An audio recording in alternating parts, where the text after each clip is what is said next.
Hello friends, आज हम बात करेंगे कि क्या सिविल स्कोर बार बार आप चेक करते हो तो डाउन होता है क्या। तो थंबनेल से भी आप समझ चुके होंगे कि हम किसके बारे में बात करने वाले हैं कि आप बार बार जो सिविल चेक करते हो तो कई बार आपने सुना होगा कि आपका सिविल इफ़ेक्ट होता है, यानी कि वो डाउन होता है। तो क्या ये सही है या गलत है, वो हम इस वीडियो में बात करेंगे। तो बार बार अगर आप सिविल चेक करते हो, अगर आप खुद से चेक कर रहे हो तो उससे सिविल पे कोई फ़र्क नहीं पड़ता है। ये हमेशा ध्यान रखना है। बार बार अगर आप सिविल की इंक्वायरी कर रहे हो तो उसको एक सॉफ्ट इंक्वायरी माना जाता है। तो खुद की जो इंक्वायरी है, यानी कि आप खुद सेल्फ से जो चेक कर रहे हो, उसमें एप्लीकेशन के द्वारा या किसी चीज़ से द्वारा चेक कर रहे हो तो आपका सिविल डाउन नहीं होगा। खुद अगर चेक कर रहे हो तो ये एक सॉफ्ट इंक्वायरी में काउंट होता है। अगर आप किसी कर्जदाता फाइनेंशियल इंस्टीट्यूट से या फिर ऐप के द्वारा या कहीं और से बार बार अगर चेक कर रहे हो तो आपका सिविल निश्चित तौर पर डाउन होता है। 1-2% या फिर 2-3 पॉइंट वो डाउन होता है। कभी आपने देखा होगा आपका 750 दिखा रहा था, अभी 740 दिखा रहा है, कभी 30 दिखा रहा है, कभी 20 दिखा रहा है। तो ये बार बार सिविल चेक करने से होता है। लेकिन ये ध्यान रखना कि अगर आप खुद से चेक कर रहे हो सिविल को तो वो सिविल का कोई भी इफ़ेक्ट नहीं होता, सेम ही रहता है, क्योंकि वो सॉफ्ट इंक्वायरी में माना जाता है।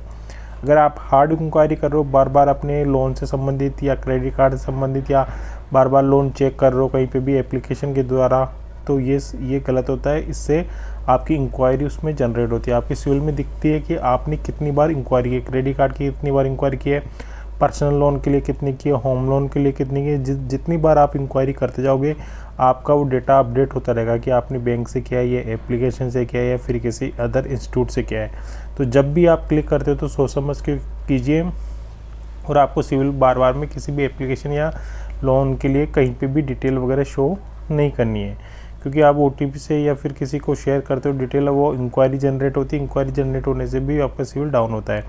तो आपको कभी रिक्वायरमेंट होती है तो भी आपको सिविल के लिए आपको डॉक्यूमेंट देना या अप्लाई करना है, अदरवाइज आपको बार बार में एप्लीकेशन, या कई बार क्या होता है कि अधिकतर मोबाइल के अंदर भी सर्च करते हैं कि होम लोन के लिए, पर्सनल लोन के लिए, उसकी डिटेल डाल के मोबाइल में चेक करते हैं, तो उससे भी आपका सिविल डाउन होता है। क्योंकि आप जब भी सिविल रिपोर्ट जनरेट करोगे तो उसके अंदर आपने कितनी बार, कितने महीने में कितनी बार इंक्वायरी डिटेल डाली है, वो सारा डेटा उसके अंदर फ़िल्टर होकर आपके पास आ जाता है कि इतनी बार आपने इंक्वायरी महीने में की।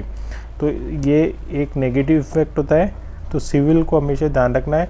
हाँ, आप महीने में 3-4 महीने से एक बार आप चेक कर सकते हो, जिससे कि आपको सिविल का पता चल जाएगा कि आपके पास कोई गलत एंट्री तो नहीं है, कहीं गलत लोन शो हो रहा हो, कोई अदर हो, तो आप तुरंत उसको रिजोल्व कर सकते हो। तो हमेशा ध्यान रखना है कि कभी भी कोई डिटेल आपको इंक्वायरी, अगर नेक्स्ट टाइम कभी भी आपको चेक करना हो तो सिविल के लिए आप एप्लीकेशन या किसी लिंक पे या फिर किसी एप्लीकेशन या किसी ऐप के द्वारा आपको चेक नहीं करना है, क्योंकि आप उसमें इंक्वायरी बार बार में जनरेट करोगे तो आपका सिविल डाउन होगा। वो हार्ड इंक्वायरी में माना जाता है। तो ये वीडियो आपको कैसा लगा आप हमें कमेंट बॉक्स में कमेंट करके पूछ सकते हो। इससे संबंधित कोई भी इन्फॉर्मेशन चाहिए तो आप हमें कमेंट करके पूछ सकते हो। तो ये वीडियो कैसा लगा हमें ज़रूर बताना, और हाँ, जो चैनल पर नहीं वो चैनल को सब्सक्राइब जरूर कर लेना, जिससे कि आपको इसी तरह की लेटेस्ट अपडेट मिलती रहे।